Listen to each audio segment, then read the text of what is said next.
Welcome back to Xunjie YouTube channel.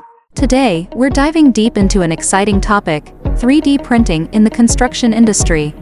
In the traditional architectural model design, we start with paper drawings. Later, we use modeling software to create digital models. But the model-making process is mainly manual, which is really time-consuming. However, Xunjie 3D printers adopt SLA laser stereolithography technology. It can directly and accurately restore the real details of digital Canadian dollars designs. With this technology, we can print resin parts with fine details and smooth surfaces. This significantly shortens the model-making cycle and speeds up the project progress. Moreover, 3D printing technology can achieve complex structures of the formed parts. It is especially useful in making special, shaped components with multi-level curved surfaces and internal structures, making up for the defects of traditional production methods.